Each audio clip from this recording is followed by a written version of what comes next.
the electron spin and the consequence of this given effect. Also, I will discuss the spin-orbit interaction and this broken scheme of spin-orbit interaction. So, without wasting time, we will progress slowly. So, since it is quite well known to us now, when we consider or introduce the electron spin from the relativistic quantum mechanics, and we take the non-relativistic correction over and above the hydrogen-like atom problem, we have some effective Hamiltonian instead of pure non-relativistic Hamiltonian for the hydrogen atom problem. So this will be our effective Hamiltonian. The effective Hamiltonian consists of several terms. First of all, this term is our quite familiar term. This will be nothing but a Hamiltonian for unperturbed system. This will be nothing but a hydrogen atom problem. And the other several terms within the square bracket will generate from the relativistic correction over and above this unperturbed Hamiltonian. And this term, relativistic correction, consists of three terms. The first term is nothing but a relativistic correction on kinetic energy. Second term is relativistic correction due to the spin-orbit interaction. And the third term is nothing but a Darwin interaction, which will be more relevant for L equal to 0 state or SOS. And this other fellow is nothing but a magnetic interaction, which will be the effect of both interactions. Hello? Any problem? Can you hear me properly? Yes, sir. Sir, your voice is Okay, fine. So this last term is nothing but a effect of simultaneous part of magnetic and relativistic correction.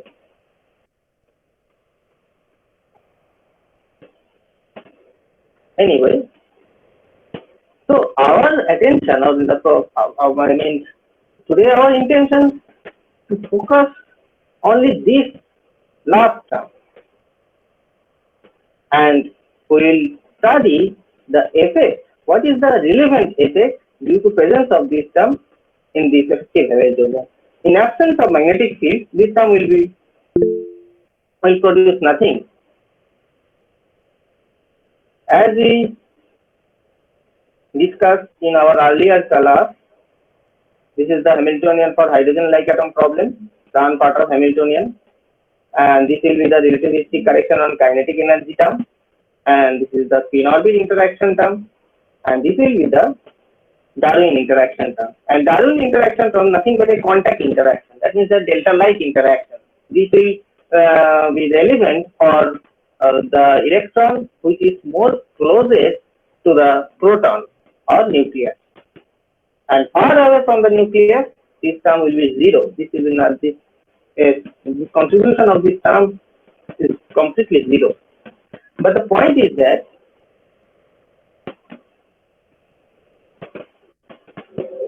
the point is that these two terms, the spin-orbit interaction term and this Darwin interaction term, cannot actively occur simultaneously.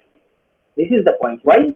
Because this spin-orbit interaction term will be relevant for L not equal to 0 state.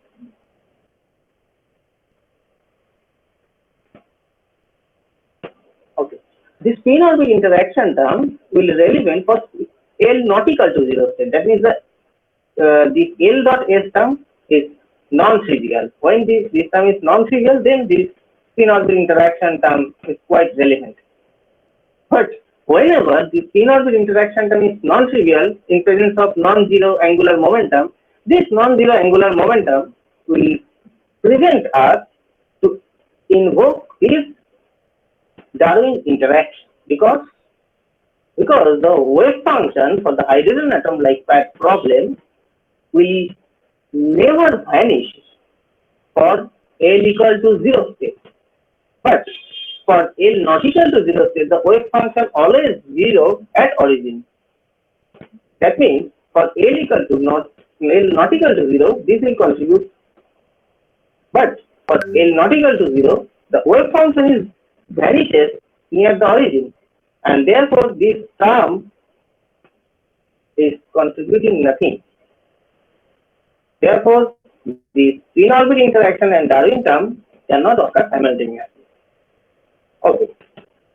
On the other hand, this magnetic interaction is consists two terms.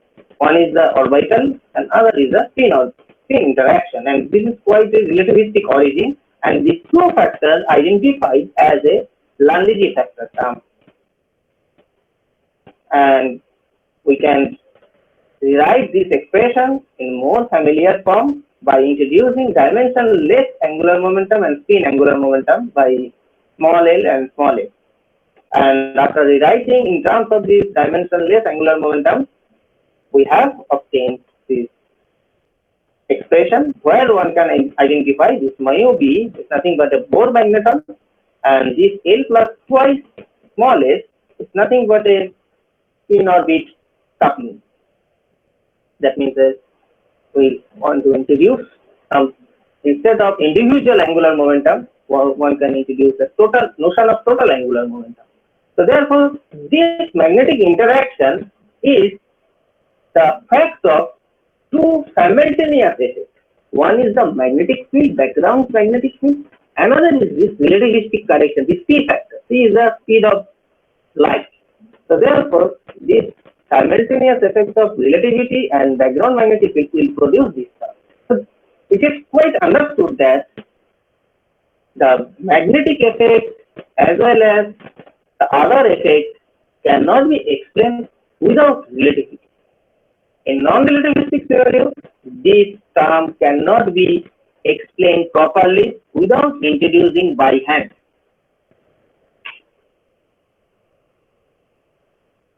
Okay. So therefore, one can rewrite this magnetic interaction term as a mu dot b term. Mu is the total Bohr, the magnetic moment due to spin and orbital term.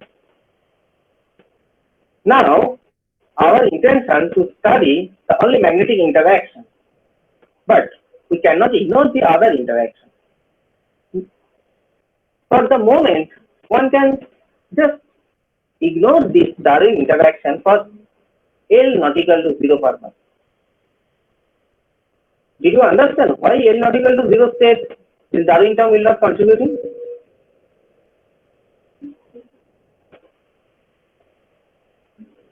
Are there any confusion with the statement?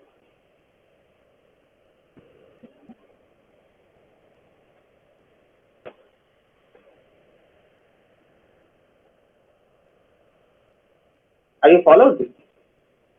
Yes, sir, this is okay. Okay, fine. So we can move ahead. As one can observe that the very simple situation from the Bohr Sommerfeld quantization, this angular momentum will be proportional to integer multiple of h cross. So one can introduce the momentum times Bohr radius, which is scaled by 1 upon z. Why? Because we are working with hydrogen-like atom problem. For perfect hydrogen atom, z is 1. So therefore, A naught times 1 upon z will be of the order of h1. This is the fact of the Bohr quantization condition. One can say MB is a P, R is a naught by h, and this is proportional to NH cross. So one can ignore this N. The order of magnitude is proportional to h cross. So you can invert this P in terms of the h cross z and Bohr radius. Now we have the expression of relativistic correction. Now introducing this P in terms of these other factors, one can obtain this expression, this clumsy expression. Okay, this is a very straightforward calculation. I think it's quite clear. On the other hand, we have also the spin orbit interaction term, whose expression is given by the following form. Now one can rewrite this term by introducing the the dimension less angular momentum. That means one can say extract the scale factor h cross from L and the scale factor extracted from the L. So therefore, we have obtained instead of L dot S, we can write the h order of h cut square. So the both of terms are order of h. Now R, one can say this R is of the order of a naught by z. So therefore, again we all obtain the following expression. Now, after some little manipulation, this p-orbit interaction term finally can be rewritten in this following way. One can easily observe that this factor and our CVS factor exactly same apart from this p factor 1 upon h and p factor 1 upon 2. So therefore, if we take the ratio of magnitude of these two terms in orbit interaction over with the relativistic correction, one can easily check that if this goes as 1 upon 4, which will be the less than 1. So therefore, in a more practical purpose, one may ignore this relativistic correction on kinetic energy with respect to the spin orbit interaction, depending on the situation. So these results tell us relativistic correction always dominating over the relativistic correction on kinetic energy. Is it clear?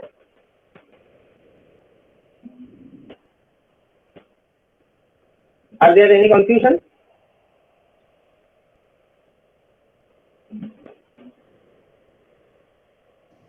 No, it's okay. Yeah. So, for L not equal to 0, therefore the S wave stands for the, not sorry, for not S wave, for L not equal to 0 is the S wave. The L not equal to 0 in presence of uniform magnetic field. So, our present purpose will be L not equal to 0 state and uniform background magnetic field, I mean the constant magnetic field. The system Hamiltonian consists in three terms.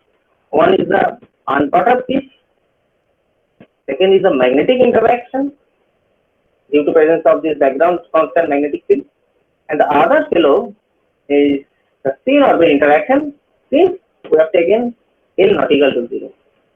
Now, look carefully this expression, and also we can observe that several facts. This H naught, in absence of these two terms, will contain some degeneracy.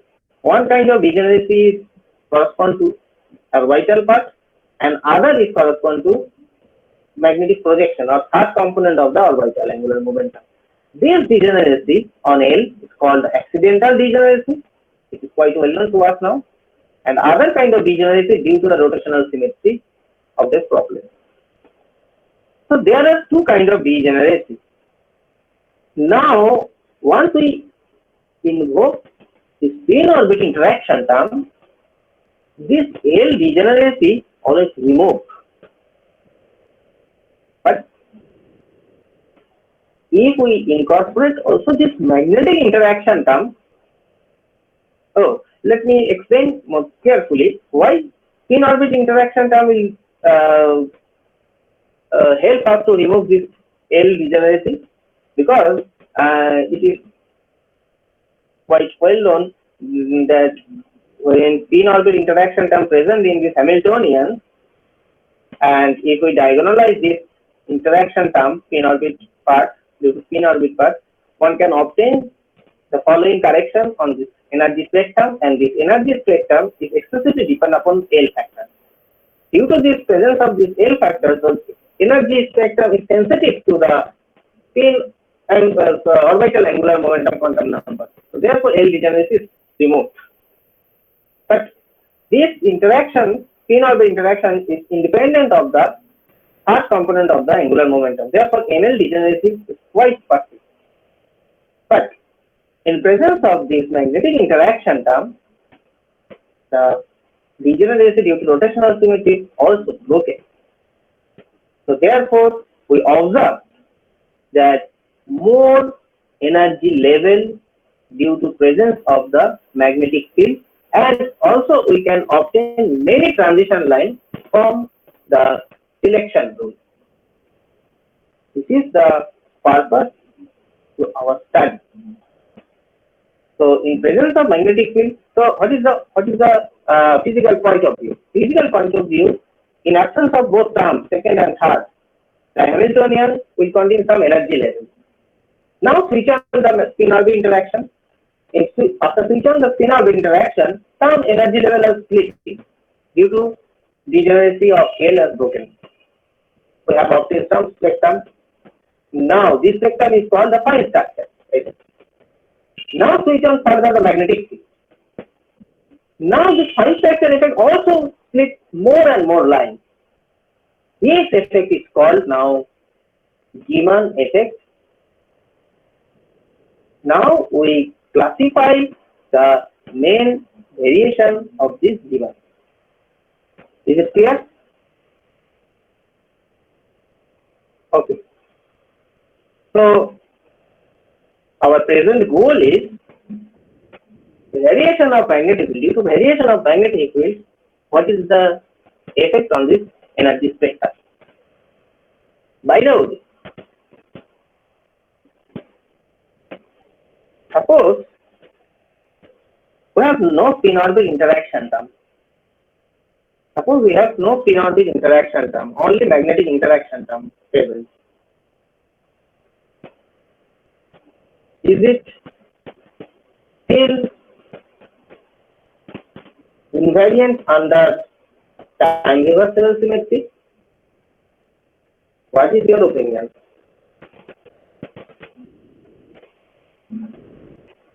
Hamiltonian is invariant under time reversal symmetry?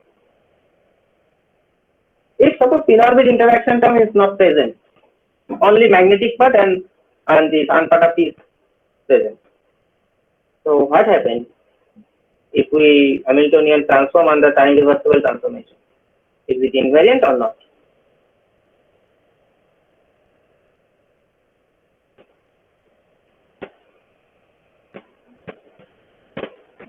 Can you hear me properly? Yes, sir. I mean, are you follow this question? Is it understood or not? If not, please let me know. Then I will explain another way. Because it is necessary to understand some point of time reversible transformation.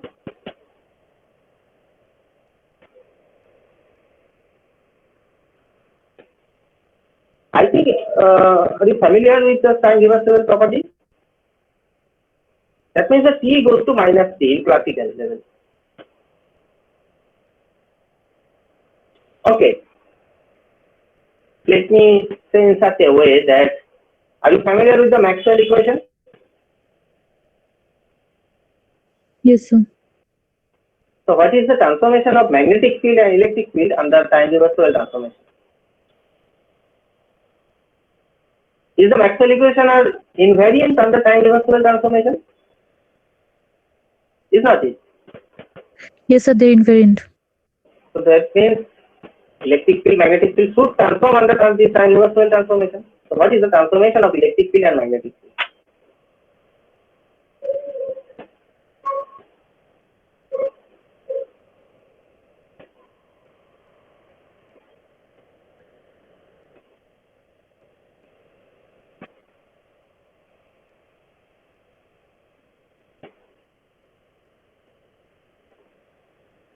Okay, curl of E equal to what? Curl of E equal to what? Minus del B del T. Fine. Now T goes to minus T, minus del B del T, it boils down to only del B del T. So what is the possibility B goes to minus B under time reversibility? So that is why under time reversible transformation B goes to minus B. Okay? Is it clear or not? Fill up the equation of Maxwell. Do you follow or not? Why B goes to minus B under time reversible transformation? Yes, sir. So that is why When time is reversed, magnetic field is goes to or flip under time, but electric field is not. Now take the other case, the parity transformation. Under parity transformation, E goes to minus E because divergence of E is equal to 0 in absence of source or in presence of source is a rho upon epsilon naught. In divergence or gradient operator under parity transformation it goes to minus gradient. That is why to preserve the right hand side, so E goes to minus E. So this is the formal transformation of Maxwell equation under time reversible and parity transformation. But in that case, this magnetic interaction also depends on the magnetic field, right? Because we have already observed that the equation of magnetic interaction is also depend on the magnetic field. Now the question is arise, what happens if we take the time reversible transformation of this magnetic interaction at operator level? Are these magnetic field flip under time or not? Please try to give some answer, otherwise you cannot learn or you cannot get more confident about this point. It may be wrong, but you should try it.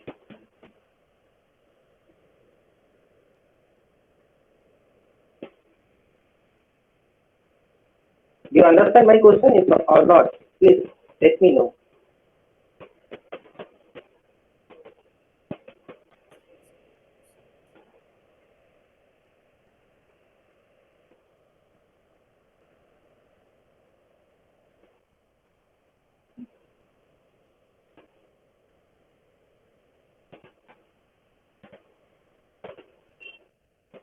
What is it? Please be response.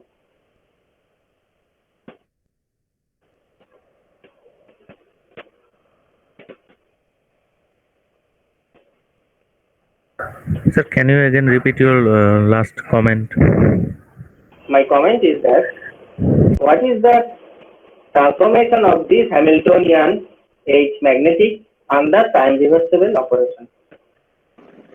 It will be goes to minus because B goes to minus under time reversible. Yes, that is the wrong conceptually because here magnetic field is the background. Please note that magnetic field is a background. Are you familiar with the background field approach or dynamical field approach? Yes. So in background magnetic field there are no dynamics. So why we transform under the time reversible transformation? And Maxwell equation B is a dynamical field because it obtains from the 1/4 h mu s mu. But in that case, the B is a constant, just as a parameter, external parameter. It's not transformed under the transformation, any constant transformation. Okay? Do you follow or not? Yes. Yes. Okay.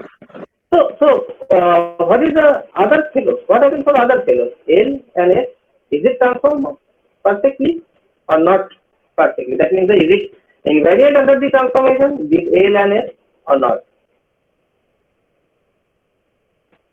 Just try to give the answer classical level. What is the expression for L in classically? R plus P. So what is the transformation of R under time reversibility? I think it doesn't change. Okay, then what happens for P? P changes to minus. So what happens for R cross P? It changes to minus. Okay, so that is why the orbital angular momentum will flip sign under the transformation. Okay, so what happens for P first?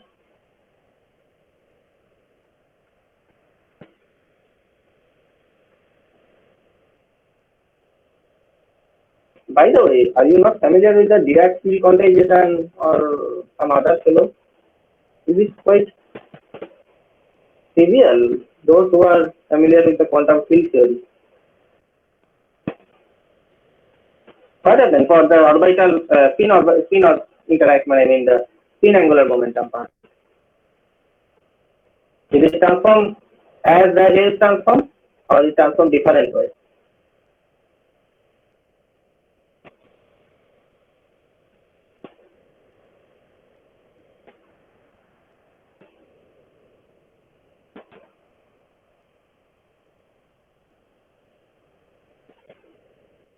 What happened, Saptosha?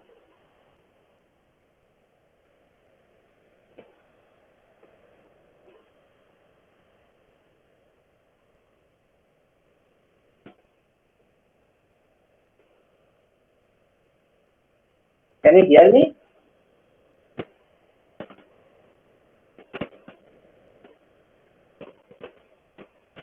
Yes, sir. Okay. S also transforms like L because the total angular momentum is odd under time reversible transformation. The total angular momentum is orbital plus spin part.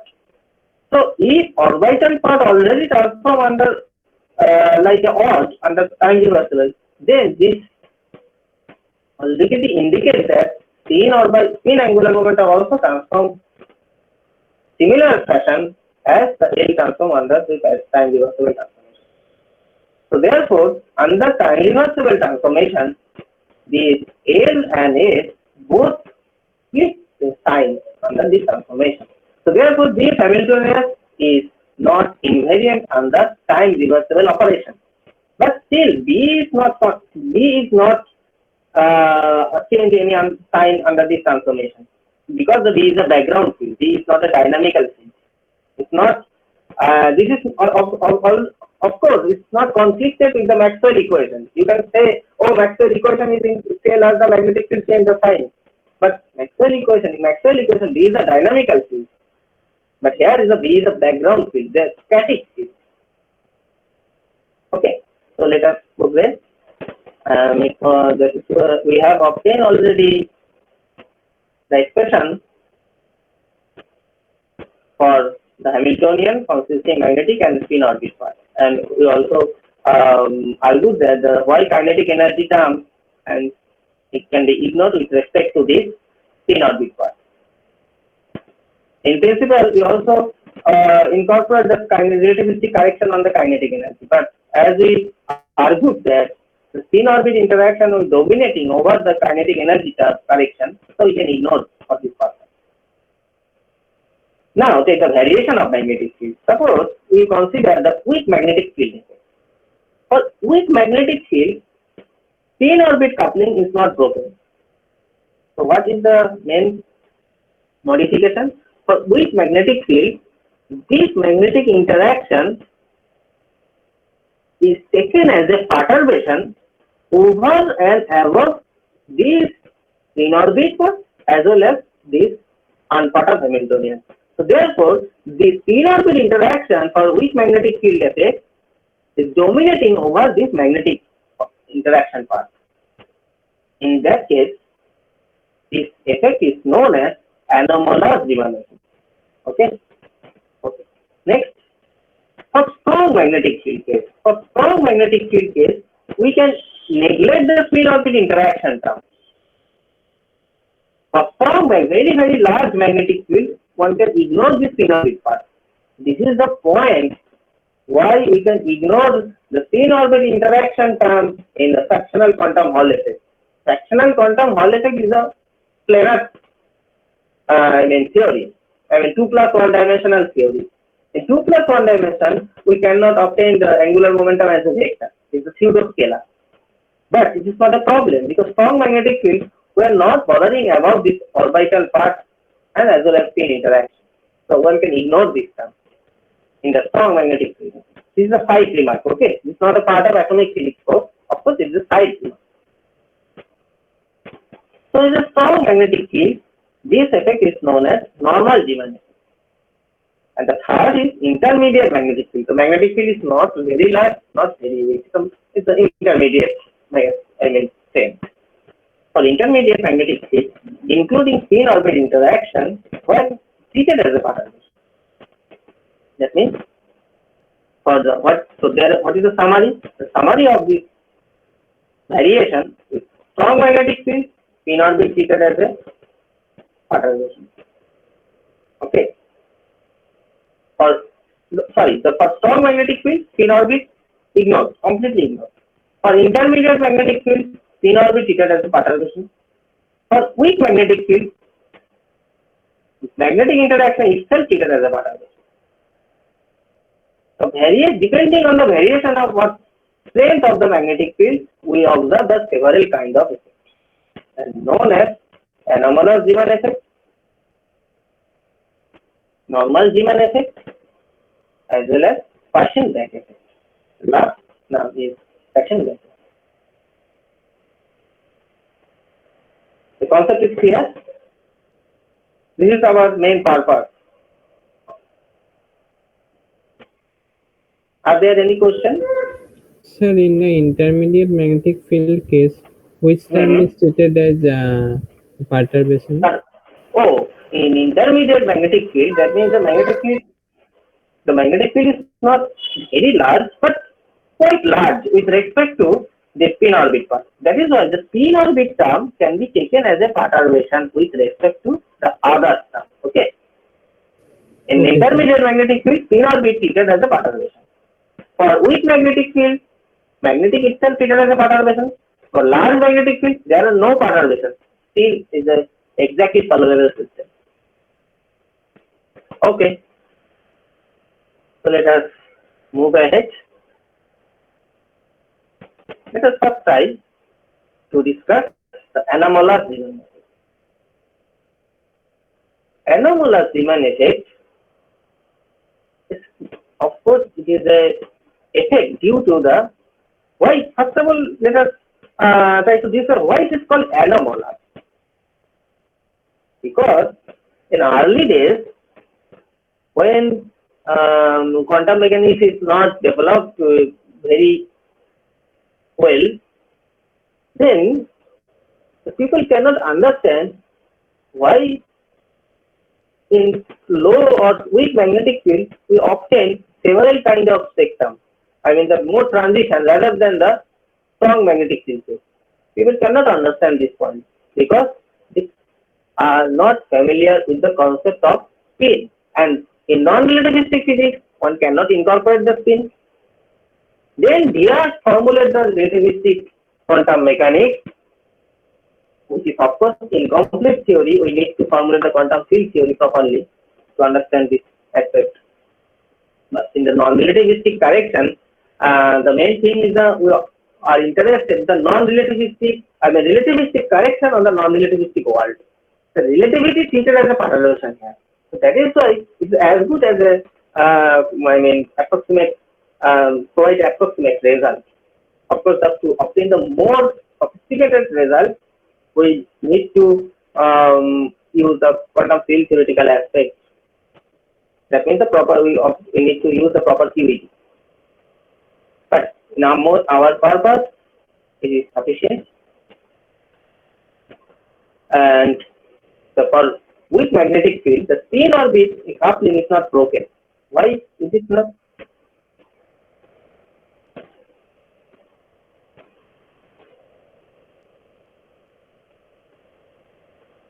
Okay. For weak magnetic field, the spin orbit interaction, the spin orbit coupling will not broken. Why it is not broken? Because the weak magnetic field case,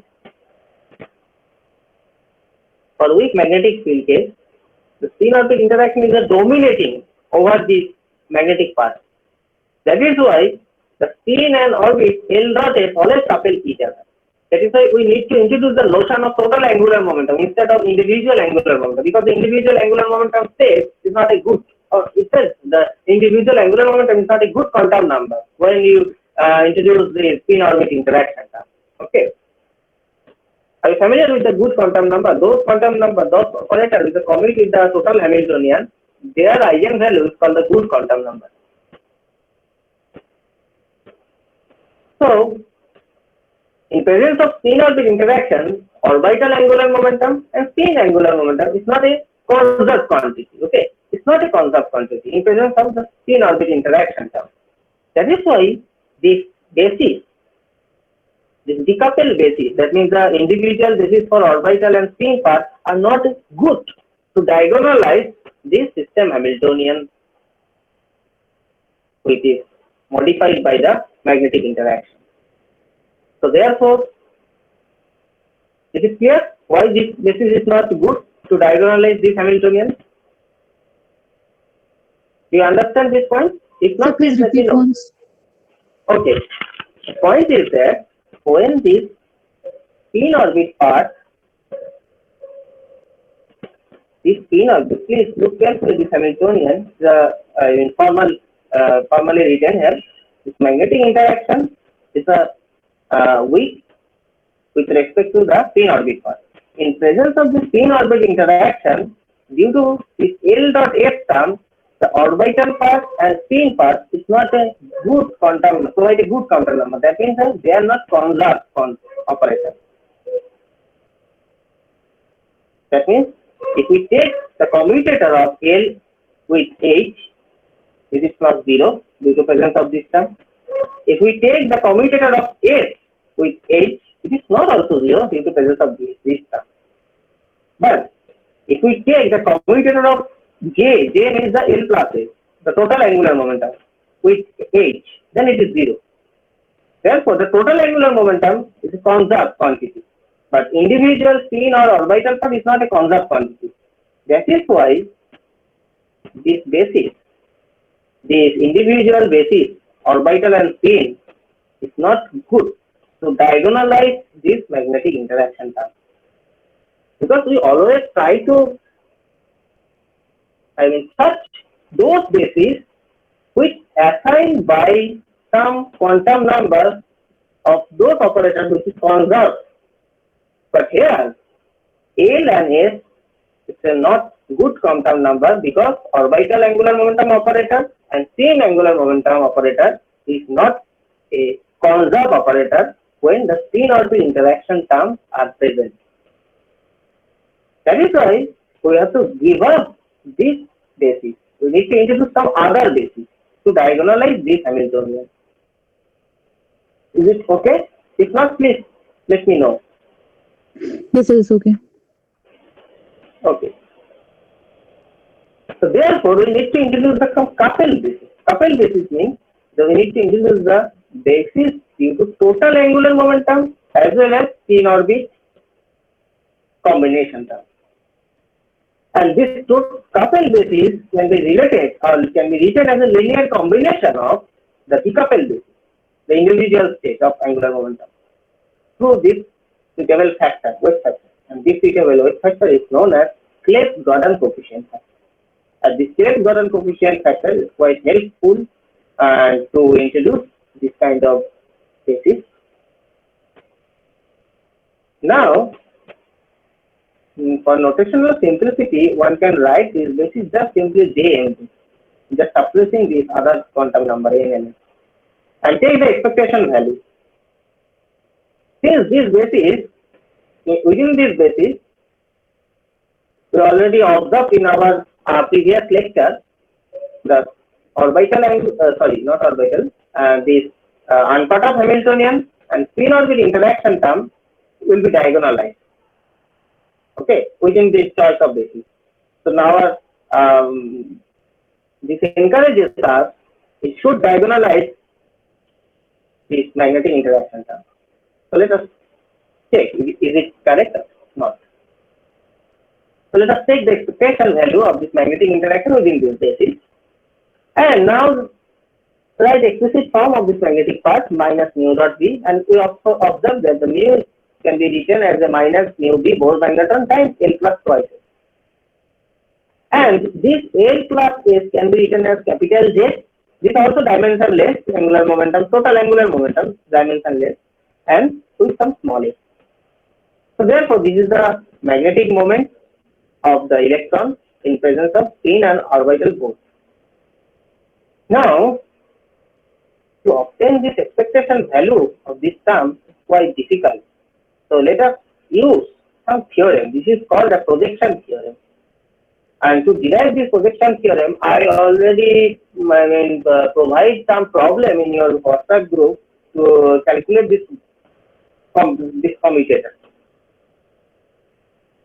And those who are complete this problem and for their purpose, it's quite easy to understand. For those who are not yet completed, then for this case, I already attached some appendix, and in this appendix, I already solved or derived this commutator. and those who are interested, they can see this properly. And this is the projection theorem. Why it is called projection theorem? Because first of all, let us consider some vector operator and they take the commutator of the total angular momentum. And after deriving this commutation, we try to calculate the next step commutator. That means the commutator of this commutator with j square. And this will take this following form. Well, in this case, to obtain this derivation, we used this A is a vector j plus s. That means this j plus s. Of course, in this case, I am quite slopily written. Is s is a small s, and where j satisfies this SU2 layer area. Now, the projection theorem tells us expectation of this A within this basis can be recast as a expectation of projection of A along J with multiply with J. This is the projection. See carefully. This is the projection. Why? Suppose a vector A and J is a vector, other vector. So what is the projection of A along J? This is simply A dot J. This is the component of the projection. And what is the vector along this projection? A dot J times J divided by the magnitude. So this will provide some unit vector. Do you follow or not? Suppose I have some vector. Now try to derive the projection of the vector A along J. So what is the formula? A dot J cap, right? A dot J cap. Now J cap already defined as J by square root of J into J plus 1. And A dot J cap is the magnitude of the projection vector. Now what is the vector? Take the unit, multiply the unit vector. The unit vector is also J cap. J cap means J by square root of J into J plus 1.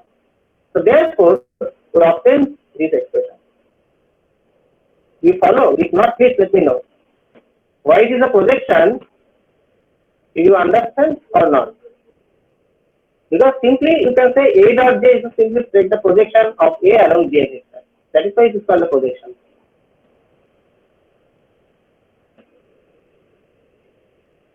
Is it okay?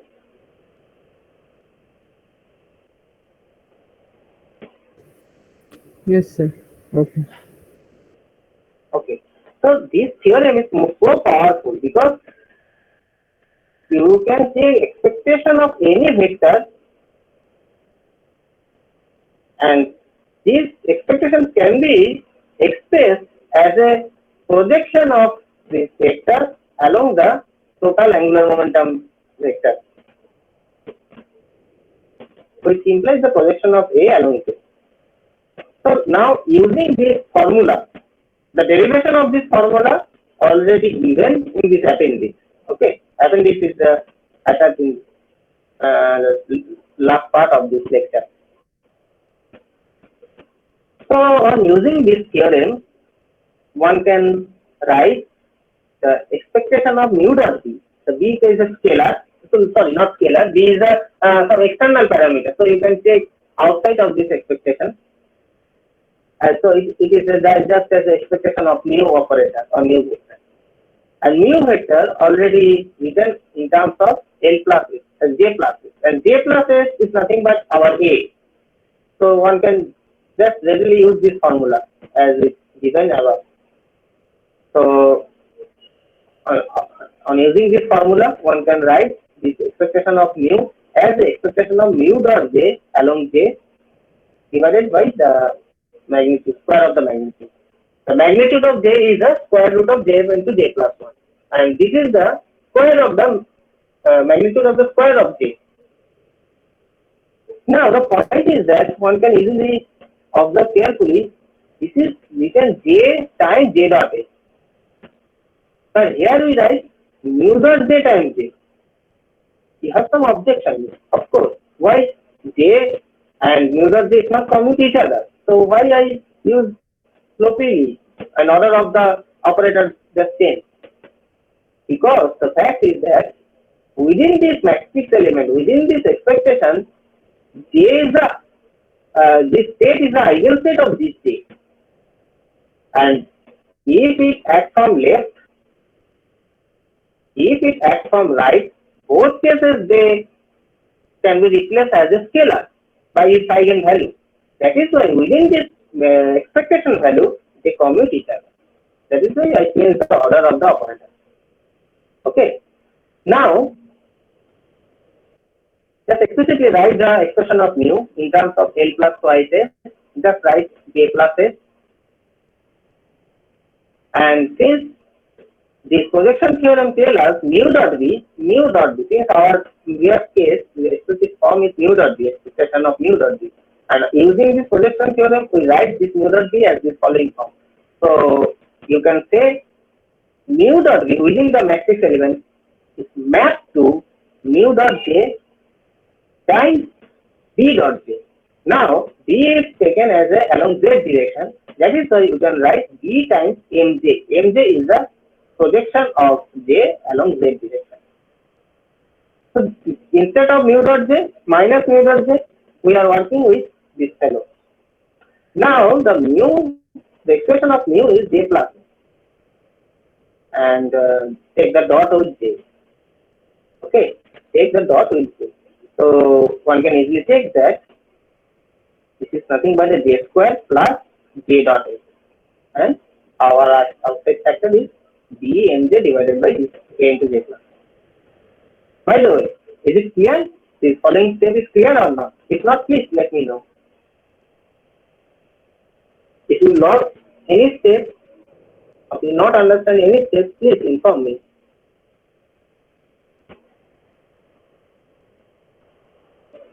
Sir, can you again elaborate the part how from minus mu dot B to goes to minus of mu dot J? Okay. I will explain very shortly. See, we have the term mu dot B, okay, minus mu dot B, expectation of minus mu dot B, okay.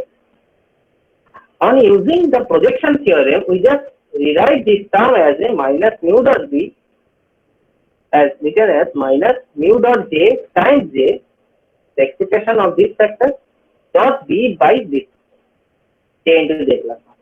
So, what is the, so you can say, within this matrix element, within this expectation value,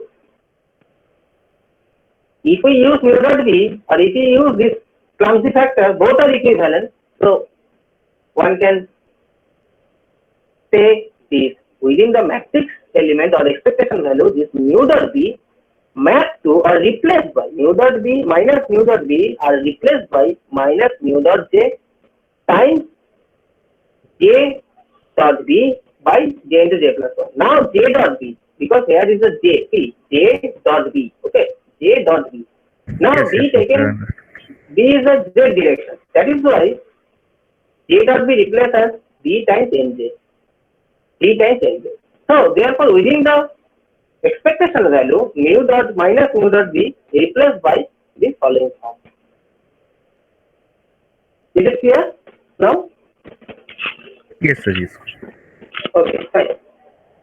Okay, so I think it is quite understood.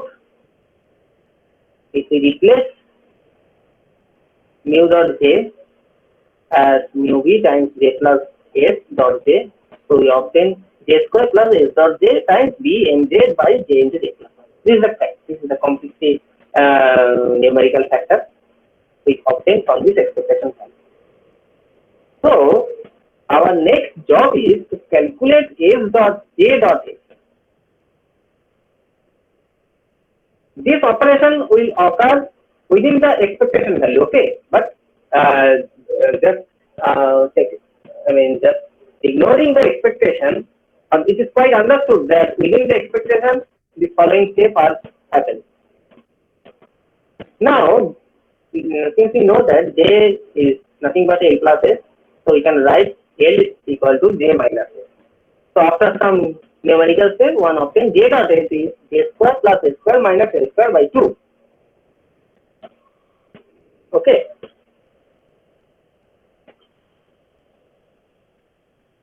Now, substituting the form of the J dot S in this expression. After substitution, the following form will get J square plus half of the J dot S replaced by this factor half of J square plus S square minus S square. Now under manipulation, we obtain within the matrix element mu B times 3J square plus S square minus S square by twice J square times B times Mg. So one can obtain within this matrix element, one can simplify this factor or just write instead of this factor by the following form. And since J square, L square and A square both satisfy the simultaneous eigenstate, that means the J Mj is the eigenstate of L square, M square, L square, because for notational convenience we use the J Mj, but it is still L S J Mj. So L S J stands for is the eigenvalues of J L S, the Casimir eigenvalue. So that is why the expectation value of the magnetic interaction term can be replaced by just mu B Dj Dmj. This Dj is a generalized Landesi factor due to the total angular momentum. The form is given, and so we have the magnetic interaction, expectation of this magnetic interaction already diagonalized and is depend on Mj and the other several constant factors. Not constant, this Dj is depend on J also. So therefore, this indicates that for different J, different L, different S are satisfied different energy eigenvalues. So therefore, degeneracy is removed. So we obtain several energy levels. You follow? Because the spin-orbit interaction, when we just introduce the spin-orbit interaction term in this Hamiltonian, the spin-orbit interaction term, we observe that the energy eigenvalue depend on only L. Depend on only L. So this indicates the L degeneracy is removed. But with magnetic field, we observe that this magnetic interaction will produce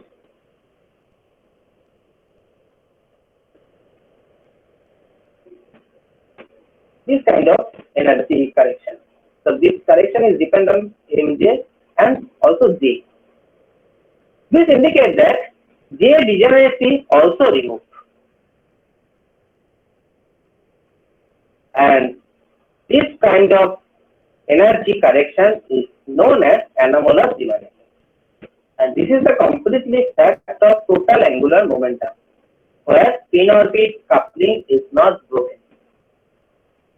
Okay, any questions from the above discussion?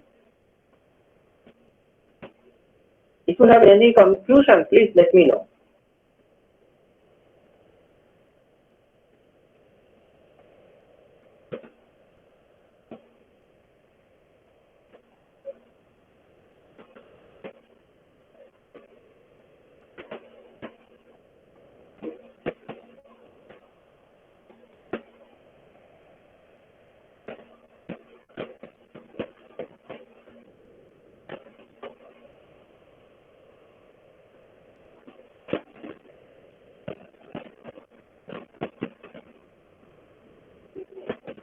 Are there any questions?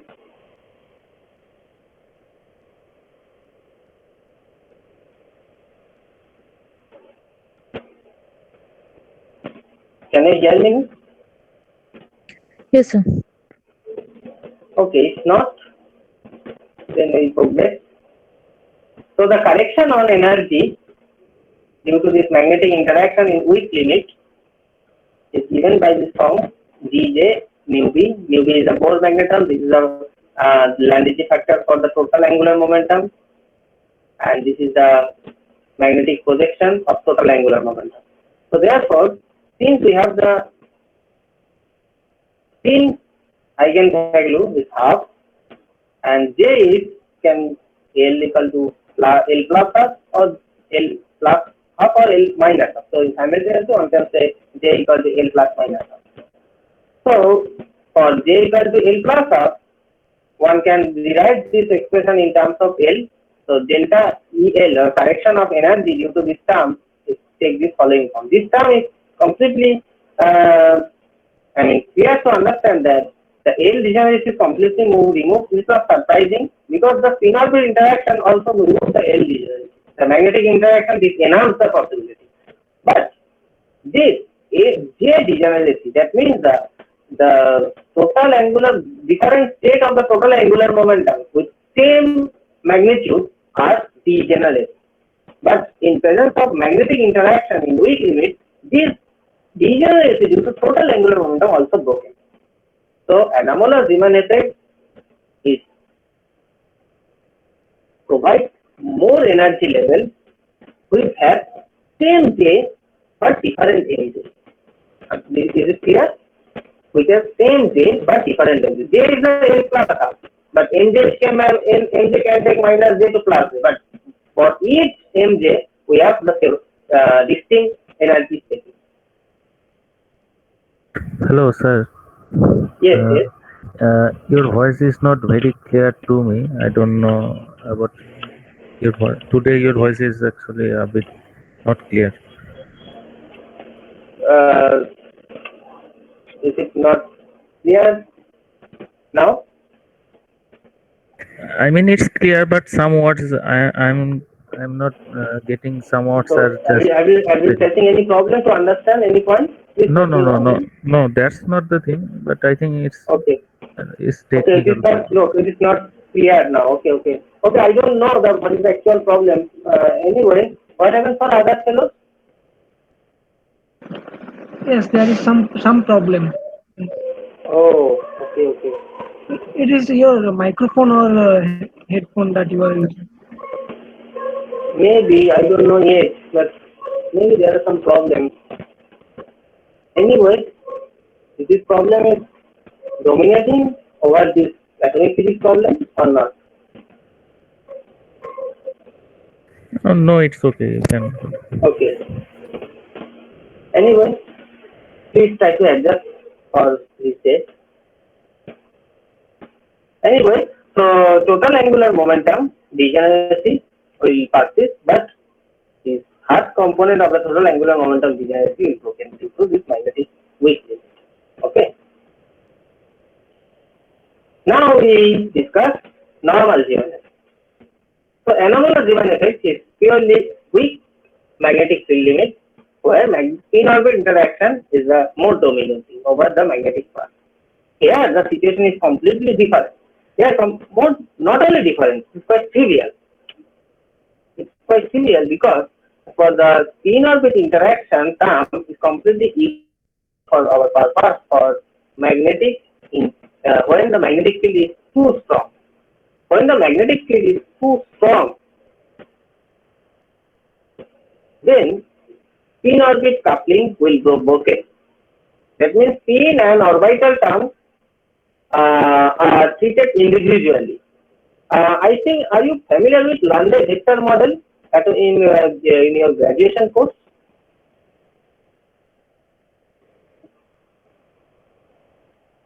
Hello, can you hear me now? Can you again repeat? Are you familiar with the Landau vector model, vector atom model? Yes. In I your think. graduation course? So there may be some discussion on Larmor's precision.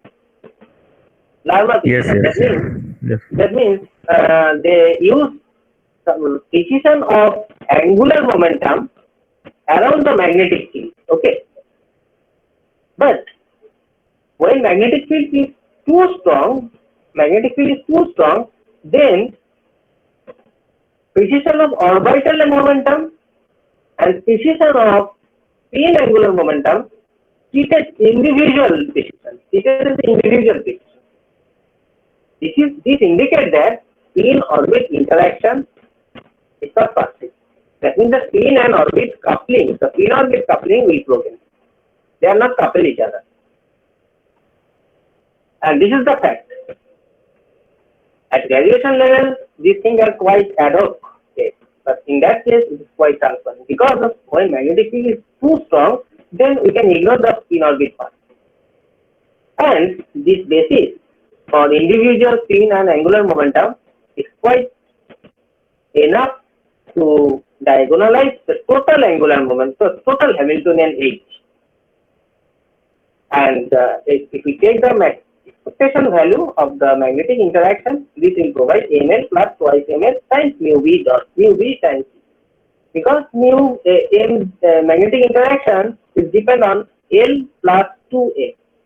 Now magnetic field along z direction, so it is Lz plus twice Sz, and so it will can be replaced by their corresponding eigenvalue of Lz and S, which is ml and m.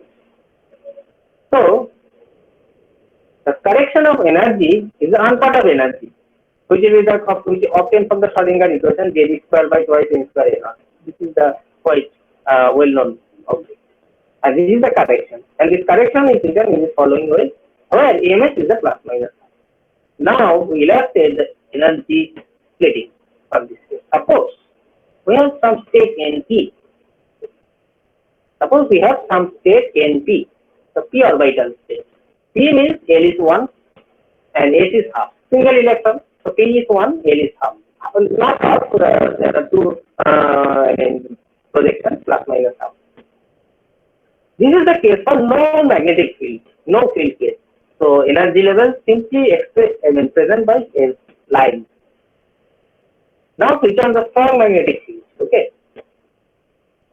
In this case, when magnetic field is too strong, this AMX, the spin part, is either for plus half, and for plus half, ML is very strong, 1, 0, minus 1. Suppose MS is half, ML is 1. ML is half, MS is half, ML is 1. So that is why the energy correction is non-trivial, right? So energy level shifted upward. For the case of MS is half, ML is 0. Then we obtain the non-trivial correction due to this magnetic term. But this correction is suppressed from the above consideration, MS is half, ML is 1. So you obtain another line. Now consider for MS is half scale, but ML is minus 1 because the ML for E is equal to 1, ML is 1, 0, minus 1. So MS is half, ML is minus 1. Then I will also obtain some non-trivial correction. But the point is that when MS is half and ML is minus 1, correction is 0. That is why no change. No change in the alignment. So NP, still NP. Is it okay? 3 lines. Above 3 lines is clear? Occurrence of these 3 lines is clear or not? Yes, sir. Okay. Now, suppose MS is minus half, because we have the MS is plus half or minus half. So first 3 considerations correspond to plus half. Now consider minus half. Suppose minus half and ML is 1, still 1. For this case also, this fellow is 0. So no correction, only the unpart. So this ML, MS half, ML minus 1, MS minus half, ML 1 are degenerate states, 2 degenerate states. Okay. They are aligned in the same way. So these 2 lines are degenerate. That is why we just write in the same position. For the case of MS is minus half, ML is 0, we obtain a negative correction. Because ML is 0, MS is minus half, so minus mu v. That's negative correction. So the suppressed form is position. For MS is minus half, ML is minus 1. It's still negative correction, but more suppressed. That is why we just write from below of the above line. So we have this kind of splitting, and this kind of splitting is known as normal Zeeman splitting for strong magnetic field level. So it is quite easy to understand. No magnetic field, we obtain only one spectrum. Therefore, no transition. Only one spec line is no transition. But when switch on the magnetic field strongly, we have several lines. There are transitions. There may possible transitions allowed from the selection rule. Is it okay? This diagram is okay or not?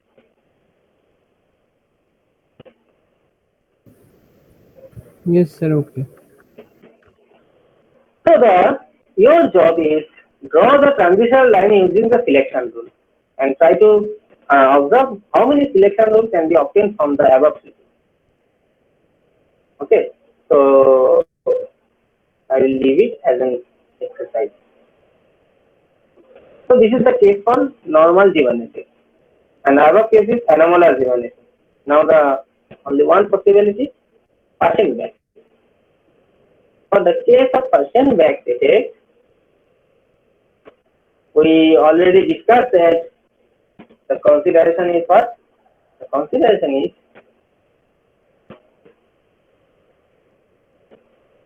intermediate magnetic field. That means including spin orbit interaction where it is treated as a perturbation. That means the spin orbit term is less dominating over the magnetic part. So we can treat it as a perturbation.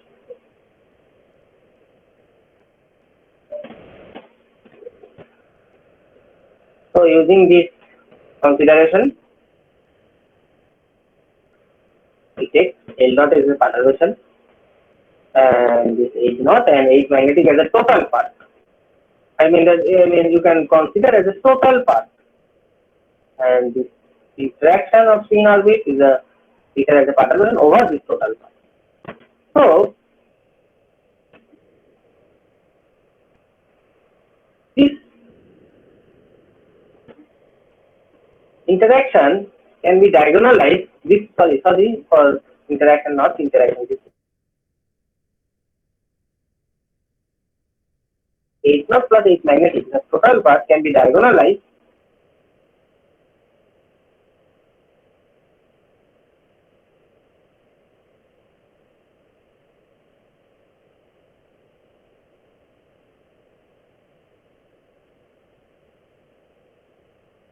therefore we don't need to use the coupled basis. That means the basis for total angular momentum.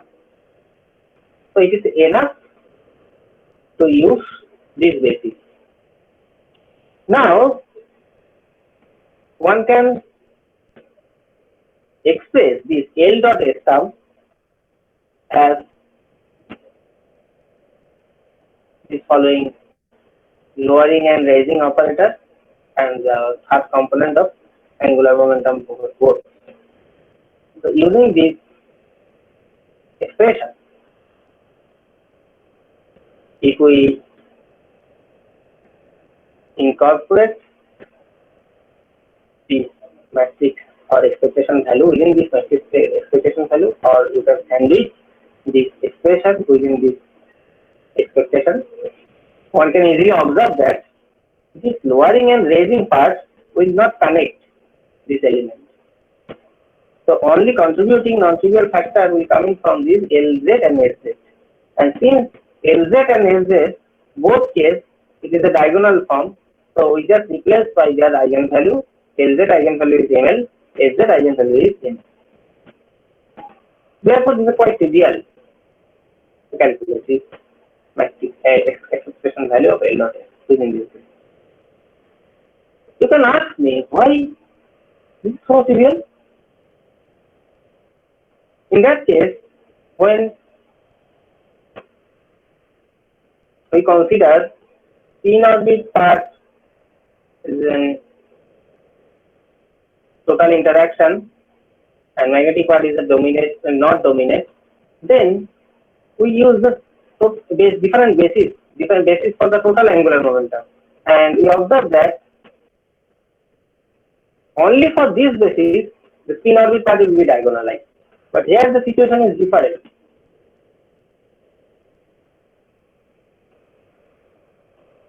Yes, situation is different. Why is this situation is different? Because for intermediate magnetic field, when P naught be term as a treated as a perturbation term, one can easily observe that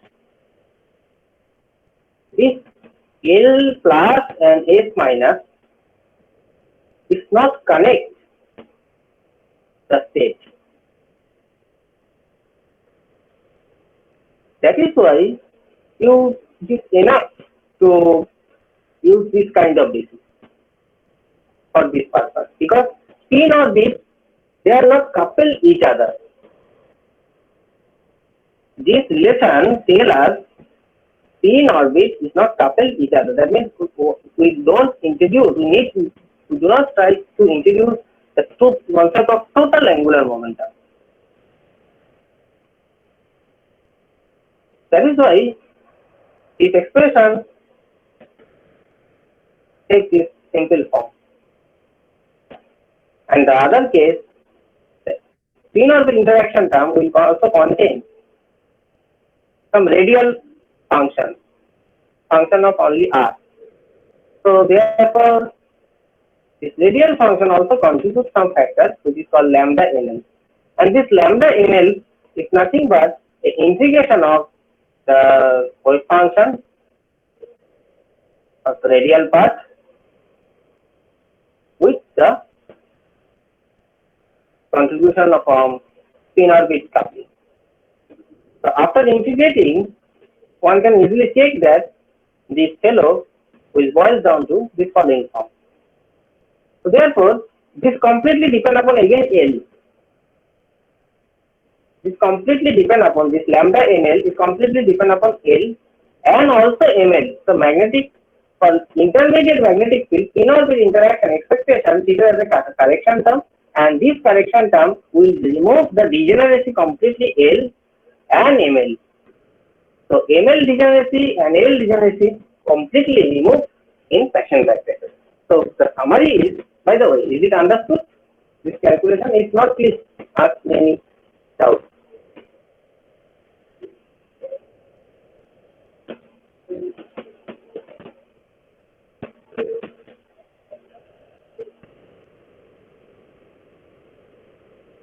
Are there any questions? Sir, what is this L term before L dot S? This Is the zeta. term? Sorry, Yes. which term? Which term? Yes, as a perturbation you have written L before L dot S. No. This L dot is treated as a perturbation. Oh, this term. Yes. Oh, this term is some new, weight factor which is depend on 1 by R cube, right? If you just carefully observe the spin-orbit term, you just see that. See, Z square by twice M square T square 1 upon R cube, right? We just replace as a xi of R. Okay. Xi of R times L dot S. And expression of a xi of R is nothing but this factor. Okay. Okay, sir. So therefore, in presence of intermediate magnetic field, L degeneracy and ML degeneracy completely removed. For normal Zeeman effect, the degeneracy removed partially because they are still degenerate. We often degenerate. For anomalous Zeeman effect, L degeneracy removed and MJ degeneracy removed, not ML degeneracy removed. So the sequence is as follows. For anomalous Zeeman effect, the correction term tell us here the L degeneracy or degeneracy due to the angular momentum and degeneracy correspond to the third component of total angular momentum will completely remove. But degeneracy of ML still persists here. For normal Zeeman effect, we explicitly observe that this expression tells us the ML degeneracy, MS degeneracy is completely removed, but not completely, because we have still observed some degeneracy, so partially removed for normal Zeeman effect. For Paschen-White effect, this degeneracy completely removed because it is exclusively depend on ML as well as KL.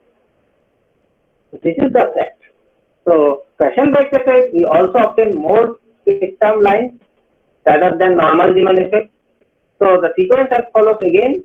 For normal anomalous Zeeman effect, we obtain some spectral lines over and above the high structure. Now, if magnetic field is strong, the spectral line is more split, split into more lines. Okay. Now the magnetic field is intermediate. The spectral line is split more and more lines. Split into more lines. So this is the fact. So we obtain in presence of different variation of magnetic field, different spectral lines, and this effect simultaneously called magnetic effect and classification as Zeeman effect, normal, anomalous, Paschen. Both are relativistic as well as magnetic correction. Are there any questions?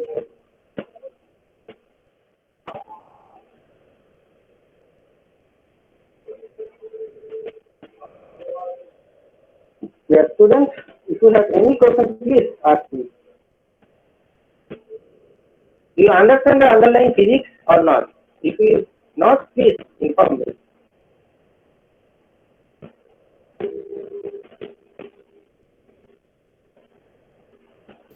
Sir, can you repeat the summary? The alternation of the field and the splitting of the lines.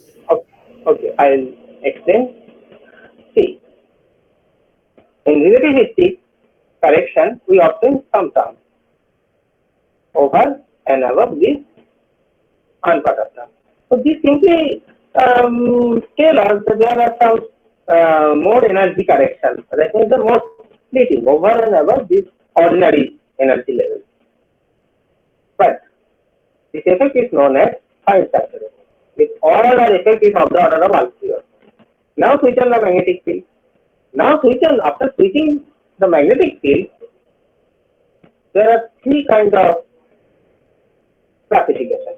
One is weak, strong, intermediate. For weak magnetic field, we obtain energy correction which goes at Mj and Gj. This simply tells us the degeneracy of L is removed, degeneracy of Mj is removed, but degeneracy of Ml and Ms still persists. Degeneracy of individual angular momentum still persists and hidden, that means, because it is exclusively independent of Ml and Ms. It depends on Mj, only Mj. So there are many combinations of Ml and Ms which produce same Mj, right? That is a degeneracy. So weak magnetic field still degeneracy persists. Now consider strong magnetic field. For strong magnetic field, apparently we observe that Ml degeneracy and Ms degeneracy removed, but for particular purpose, the degeneracy still happens. Therefore, the degeneracy removed partially. Now switch on the magnetic field intermediate state. For intermediate magnetic field, we observe that the energy correction is depend on L and Ms. Therefore, this situation tells us the magnetic field when taken as intermediate within the below and high, then L degeneracy and ML degeneracy, that means the accidental degeneracy and degeneracy due to rotation, completely removed. And we obtain all non-degenerate spectrum lines. So this spectrum line, so we of course we observe that more and more splitting in experimentally. This is the situation happens when magnetic field is constant and intermediate. Okay. Is it clear the summary or not? Okay, sir. Clear. Okay. I think this is the end of the course. If you have any further clarification, please ask me.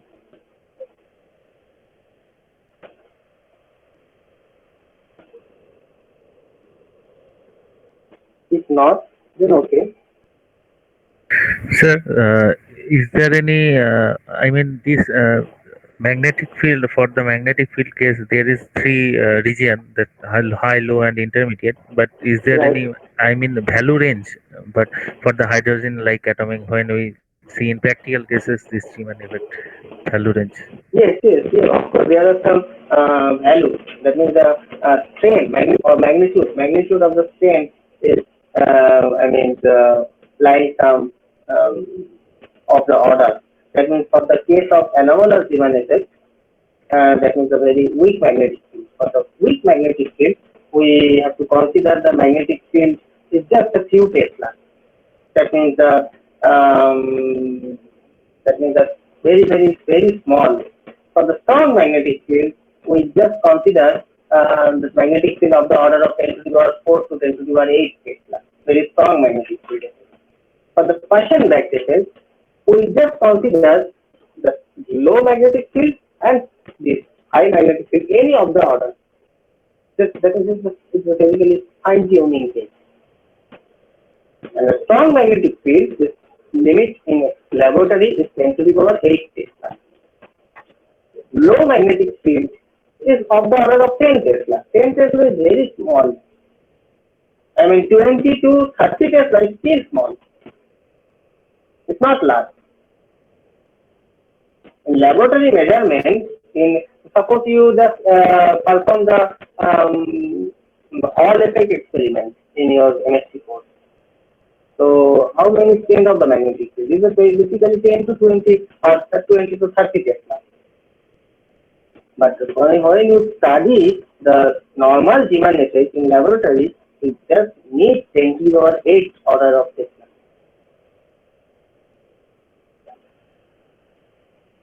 Is it enough, or you need some more from it? Yes, sir, it's okay. Okay. By the way, you have to perform some examination in this course, and this examination is examination mark is more or less, roughly 40 marks. So the question is completely based on three chapters. One is the basic hydrogen atom problem, another is the matter interactive radiation, and third is the relativistic correction and magnetic correction.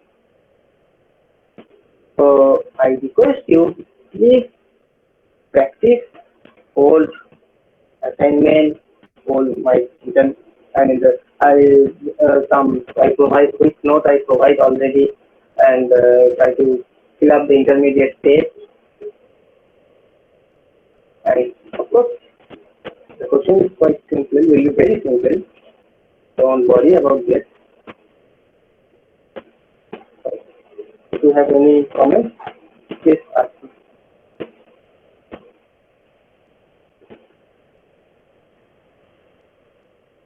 Otherwise, it is the last class of this course.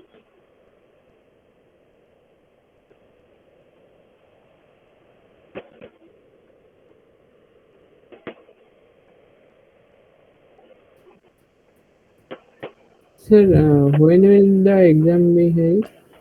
I don't know, but your HOD can provide the details properly. Okay. But I think the question is very simple. The question will be very simple, and just you just practice what I already taught in our previous class and this last class. Okay, just try to practice. And if you need any clarification, if you have any question, you can ask me anytime.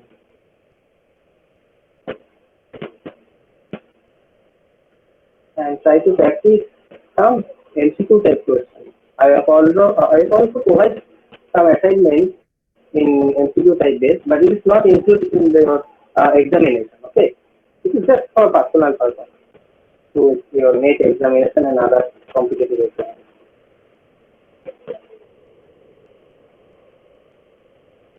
Anyway, if you have no comments, Then I will finish this course here.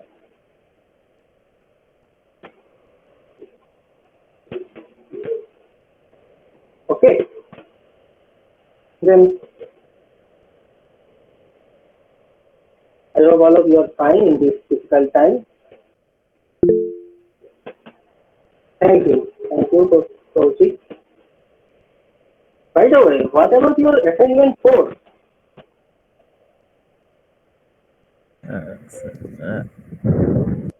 Yes, yes. Any point? If you don't get any time to solve this, then you take an as an exercise and for your own interest, you can solve later if you want, or if you want to submit it as soon as possible, you can how to submit. I will take and reply very soon. But try to solve the assignment. Try to solve more and more problems for your betterment.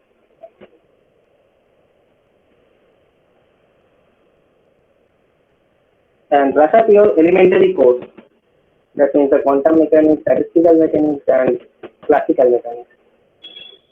It will be helpful.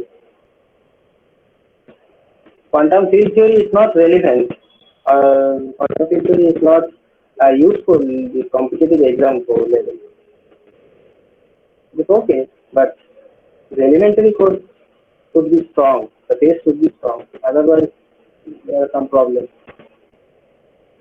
Anyway, thank you all of you. Thank you, Vidisha.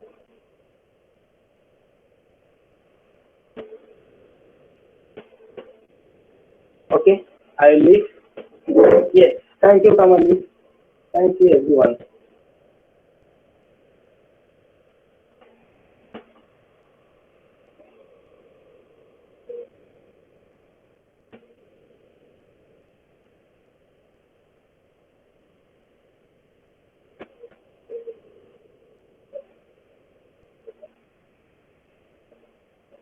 Okay, bye.